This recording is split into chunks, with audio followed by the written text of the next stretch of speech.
welcome back to the South Blue. I straight up think this is one of my favorite chapters, at least from the Kuma Bonnie flashback time we've had. They've all been really good. Some of my favorite flashbacks, just in general.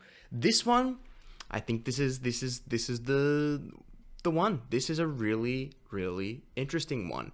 Going through it, we had Kuma actually encountering Luffy just before he sets off on his pirate adventure. And he sees Luffy training with his Gum Gum axe, which he'd, go on to use on Arlong. And we get this small little discussion between Dragon and Kuma. And what a nice set of parallels. Kuma, who's currently getting his whole being removed, disintegrated, for the sake of his daughter, who is not even his biological daughter. He's sacrificing all of this just for her. And then you have Dragon, who, quote of the year, says, "A child is their parents' weak spot." Shonen dads, get your together. Now, this doesn't necessarily mean that Dragon is just a horrible father. It can mean a lot of different things. It can mean that, maybe he wasn't really ready to be the father figure for Luffy, or he has a weight on his shoulder that he knows that if someone used Luffy as maybe a source of blackmail, like they're kind of doing for Kuma, his whole mission, his whole destiny would crumble. But Dragon is still a mystery to us all. We know very little about what his end goal is besides the general revolutionary mission of, destroying the corrupt government. An amazing parallel. I really like it a lot. We keep going through the chapter, and we get probably the saddest part of the whole Kuma backstory, because it couldn't get worse than what it already is. Family murdered in front of him, his wife, his dearly beloved taken, and then but Kuma sends a bunch of letters to Bonnie, heartfelt, and he apparently does it constantly. Send these beautiful letters, trying to explain what the world outside is like. And we find out that the Cypher Pole, I think 9, let me double check that, Cypher Pole agent Alpha, Cypher Pole number 8 agent Alpha is tearing them up and then just delivering the newspapers. If you didn't hate the Cypher Pole already, you do now. After Rob Lucci trying to be cool with the squad, then backstabbing us again.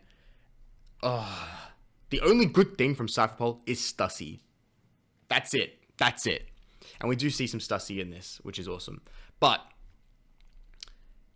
it is heartbreaking that Bonnie was led to believe that Kuma was sending no letters, didn't give a shit about his little troll daughter, little disease-ridden daughter. And that goes on for, I think, a year. In that time, Bonnie still hasn't, lost that connection to Kuma. And she kind of experiments with her powers a little bit without letting Alpha know. We come back to, I think, what is, the beginning of Egghead, which we can tell by just the city, the weather, and Vegapunk gets his little apple installment. Stussy's there. And they're in the process of removing Kuma's personality, making him a lapdog to the government, or a war dog, or just a bitch. And he keeps writing letters to dear little Bonnie. And yeah, it gets to the point where, Kuma is now lost his personality. He's still working with the Revolutionary. We know he has a year, right? To handle, he has some semblance of free will, which, explains why he was at Thriller Bark, did what he did with the Straw Hats, and at Saboti as well. where he sent them all off and protected the Sunny. His very last words, like my mission is complete, and he walks off. Oh my god, sorry, I just opened something else. But this chapter ends potentially my favorite way. This is my favorite part of the whole thing. The townspeople find out. The MVP, the goddamn MVP, Granny Queen Dwager. I'm gonna say Dwager. It sounds cooler. Dwager Connie finds out that these guys have been destroying the letters. Like, they're not planning on keeping Bonnie here, even though she's finally cured after so long. So they set up a way for her to get out. And, she goes outside for the very first time. She looks at the sun. She looks at the sky. She looks at the dirt. They make a little pizza pirate ship for her. And she sets off. But not before Alpha goes full crazy, just Cypherpole agent. She does this cool little power dance. She's one of these. She's running after her. And then Bonnie kind of has this moment. This memory awaken where she sees her dad, and they talk about the sun god Nika and what he was like.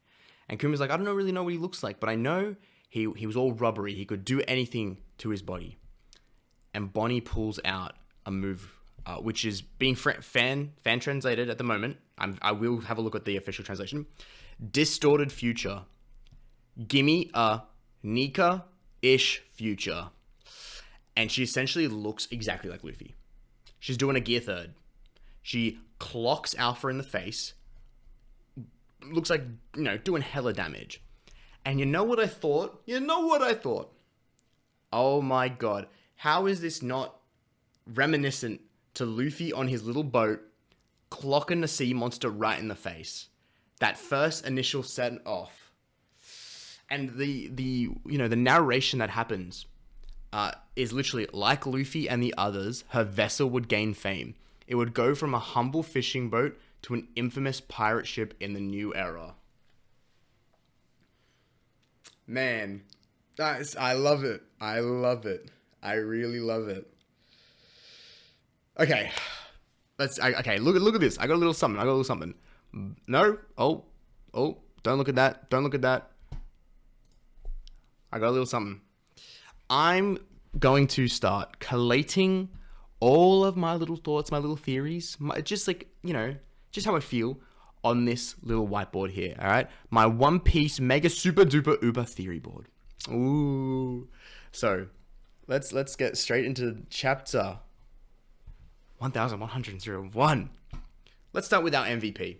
I want to talk about who I thought this chapter's best, most contributing player was. How could I go wrong? This... Oh shit, I just drew on her. This little old lady, right? Look at this. Bop. Wait. Bop, bop, bop, bop, bop, bop, bop, bop, bop, bop, bop, bop. She takes care of Bonnie while Kuma's gone. She finds out that these bastardos up to no good, keeping Bonnie captured, and she gets her out of there. Because who knows what happened to her after Bonnie left? Who knows? Hopefully nothing, because, Alpha got clocked in the face, but Cypherpole agents are cockroaches. They never die. They always come back. I hope she's okay. I hope Queen Connie is okay. MVP. I'm right. MVP. Right here. Now let's talk about the biggest bitch. Bam. I mean, she does a good job at being kind of like the standard world government, just like, you want to hate her. And you do. She constantly throws out the letters for little Bonnie. Can I get a cool sticker here? Not really. Oh, here we go. Yeah, the X's. Bam, bam, bam, bam, bam, bam, bam, bam, bam, bam, bam, bam. No like. Okay, but besides that, I do want to talk a little bit about this relationship here. Dragon. Oops. And Kuma. Two kind of characters that, well, we didn't know a lot about Kuma at the same, like prior to these flashbacks. We didn't know a whole lot. So, what are we looking at here? Polar opposites, in all honesty. Kuma kind of just existed. He existed solely for Bonnie and Ginny, and just kind of like wanted freedom. I think he's a key model of like what the revolutionaries should be gunning for, like this attitude, but it's kind of distorted in this war effort against the government. Oh look, you can see little Luffy's toes, bro. But it's interesting how Dragon wants nothing to do with Luffy. Kuma wants everything to do with Bonnie. It's a really nice parallel. I like it a lot. Because I think Dragon has only ever come off as this kind of cold-hearted, just business. That's all we're talking about. That's all we're gunning for. We have not seen him make a move. We've only seen his commanders. He could be weak as all hell, but he's the brains of the revolutionaries. We don't even know why he's revolutionary. All we know was he was a Marine. We don't even know if he's the son of Garp, unless that was confirmed. Let me check my sources. Is son. Garp does refer to him as his son.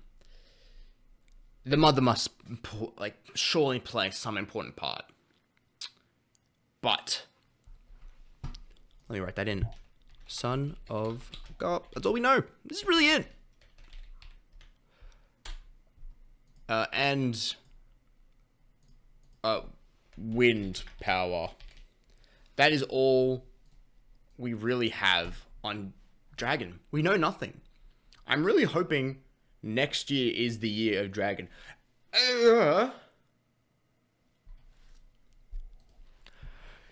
If I'm not mistaken,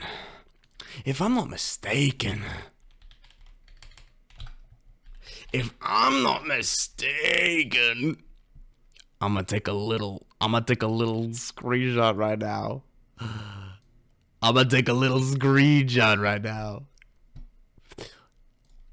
Hey, if I'm not mistaken, the foreshadowing. Yo, surely, bro, we need something. Anything. Oh. Okay. Let me collate these. These are just loose thoughts. What am I expecting from 1/1/02? Also, we are break next week. Wah, wah. But it's to be expected. It's getting to the end of the year. We'll most likely have break next week. Oh, get out of my thing. We'll most likely have a break next week. Then a chapter.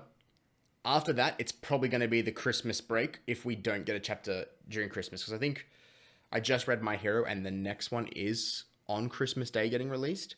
But guess what? I'm going to Japan after Christmas, baby. I'm going to go buy a physical Shonen Jump Weekly. It's going to be good. But let's talk about what we're going to get after this break. What do I think we're getting? So, if the flashbacks are done, and that's what I'm assuming. Let me get a little bit of you. Kuma makes a move. I think Boy comes to Egghead. Yeets Saturn. That is my thing. I think it's too early for the Straw Hats to defeat Saturn. But at the same time, with how much One Piece we have left, I think it kind of needs to happen. So, I either want Yeet Saturn or everybody. I mean, the whole crew, Bonnie, Stussy, whichever one of the Vegapunks is still kind of alive, all of them against Saturn. Kind of like, because I've desired this rematch of like an Oars fight for so long. I know Luffy came in that late, but I really, really like the idea, like, you know, it's not just Luffy verse. Like, everyone's in this. I love when One Piece does this. Because I think it needs to be known that, like, this guy has... Let me get a picture of Saint Saturn. This guy, Saint Saturn, he's an old man, you know? He's as high as it gets. Like, he is the threat. Unless Blackbeard pulls up with some ungodly powers, the Gorosei and Imu are... They're the top dogs. Like, they are the ones we need to be worried about. Yeah, let's do this one. This is who we need to be worried about. We still don't know the nature if he has a devil fruit. Am I going to sit here theorizing about what he has? No. I think, like, when it comes to wondering about powers, sometimes it can be a bit counterproductive.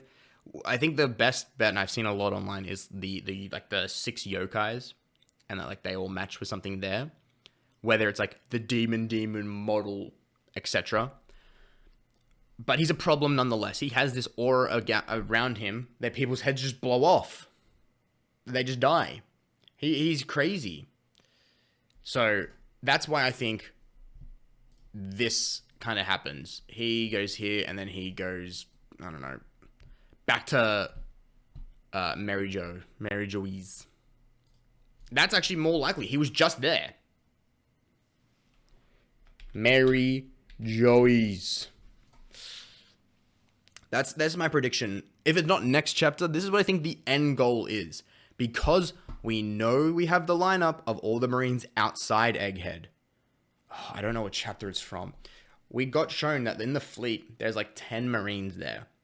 Which kind of like, whenever we get introduced to enemies, they're always like lined up in a way like you start thinking about, okay, what are the matchups? That's why my thought process is they'll fight their way out, have some fights along the way, because there's just too much to deal with. Rob Lucci, Kaku, if you count Kaku. He's still in his little bubble. All the Marines. Saving Vegapunk. The Seraphim. There's, I think, 4 of them. Boa, Mihawk, Jimbei, Dofi? No. I think it might just be the 3 of them. But there's a lot to deal with. There's a hell of a lot to deal with. So depending on the pacing of Egghead, if Egghead is one of those... If Egghead is a parallel of Sabaody, then we get out of there. From Kuma. If we're going to follow that trend, and I saw some people talking about the fact that if this is the parallel of Sabaody, next is the parallel of Marineford, which I wouldn't be against a nice saving Garp arc. But what I think is more likely is we go to Elbaf. Everything points to Elbaf. Everything points to Elbaf. We have something with Usopp. We know Shanks is there. Kid's just got destroyed. Kid's not dead. His crew maybe. But we know we got Shanks and Elbaf. The Giants, obviously. But with Shanks is there, Yasop is there. And we know Usopp has this whole I need to be a great warrior arc. It would make sense if, you know, he went back and he saw Yasop. Maybe they trained together. I don't know. I still don't really know where the Shanks Pirate's going to play. Oh, are they going to become enemies? Are they just going to be guys that do their stuff? I don't know. I really don't know. Do I have any other thoughts? I'll show you my favorite panel. I think this panel, let me get out of the whiteboard. This panel here, I obviously it's nothing in comparison to the actual hit that Bonnie does. But the relationship that Bonnie and Luffy should have now, interesting. Very, very, very, very, very interesting. Especially because of the fact we now have to deal with the idea that devil fruits have different names, at least in Luffy's case. It'd be interesting to think about if Bonnie's devil fruit has more than we think. But, man, golden chapter. I'm going to keep this kind of a little bit short because, realistically, it's just a good chapter. I'll chuck in some of my little reactions and stuff everywhere, but this is a good chapter. Bonnie has a lot of character potential. Kuma either has this big sacrifice or we finally get him back. We still don't really know what's going to be happening with his memories. I saw a really, really cool theory. I don't know who said it, but it's not mine, but I like it a lot. Where Kuma's memories has like two choices. His original body gets it, or it gets sent to all the other pacifista, and they get Kuma's memory and his personality, and they actually turn into pacifists. That's kind of fire. I like that a lot. Because then it has actually world implications. Because the world is changing a lot. We now know why the sea constantly rises.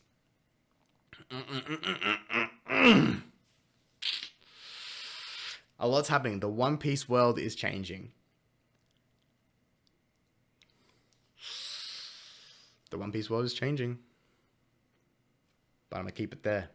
Get excited for next week.